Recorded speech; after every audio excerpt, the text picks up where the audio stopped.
আজি বইল মাছৰ ৰেচিপি এটা আপোনালোকৰ লগত শ্বেয়াৰ কৰিবলৈ বিচাৰিছোঁ।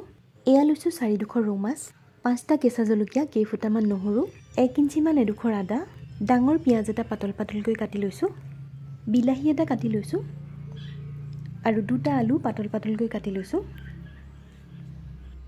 সকলোখিনি বস্তু যোগাৰ কৰি ল'লোঁ। আদা আৰু নহৰু মই পটাত পিচি ল'ম।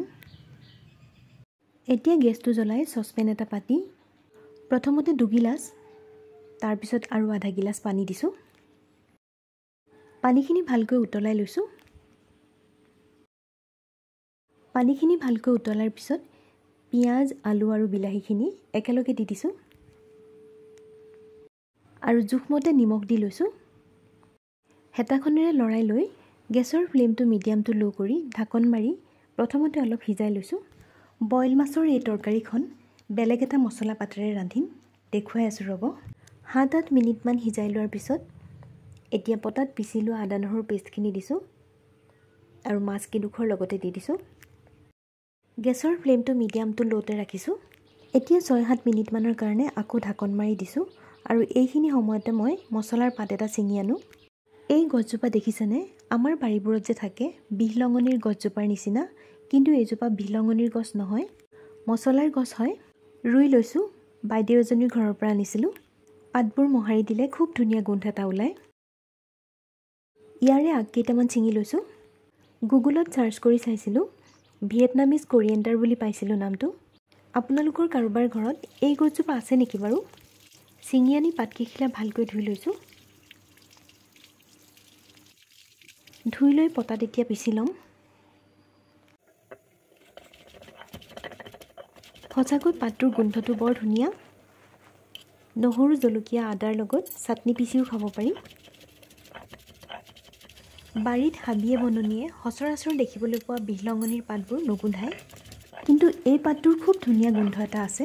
তৰকাৰী দিলে খুব ধুনীয়া গোন্ধায়। পাতখিনি পিচি ল'লোঁ। ইমানখিনি দিলেই হৈ যাব, বৰ বেছি দিব নালাগে।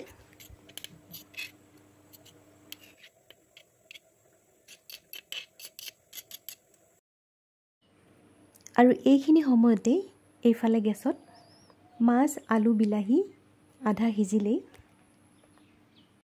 গেছৰ ফ্লেমটো কমাই লৈ এতিয়া মই জোলখিনিত দিবৰ কাৰণে 1 চামুচ পিঠাগুড়ি পানী দি গুলি লৈছোঁ। জোলখিনি অকণমান ডাঠ হ'বৰ বাবে অৱশ্যে পিঠাগুড়ি নিদিলেও হয়।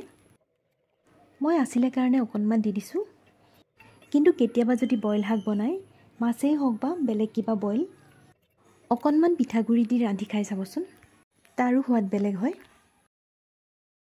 গুলি লোৱা পিঠাগুড়িখিনি দি কেঁচা জলকীয়া কেইটা আৰু পিচি লোৱা মছলা পাতখিনি দি দিছোঁ। লাহে লাহে লৰাই দিছোঁ, নহ'লে মাছকেইডোখৰ ভাগি যাব। এতিয়া গেছৰ ফ্লেমটো চিমত ৰাখি 4-5 মিনিটমানৰ কাৰণে ঢাকন মাৰি ৰাখি দিছোঁ আৰু প্ৰায় 5 মিনিটমানৰ পিছতে এয়া দেখিছেনে, জোলখিনিৰ পৰিমাণটো একদম জোখত আছে আৰু শুকাবলৈ নিদিওঁ। এতিয়া বইল মাছৰ তৰকাৰীখন হৈ গ'ল। স্বাস্থ্যৰ বাবেও উপকাৰী আৰু খাবলৈও খুবেই সোৱাদ লগা হয়।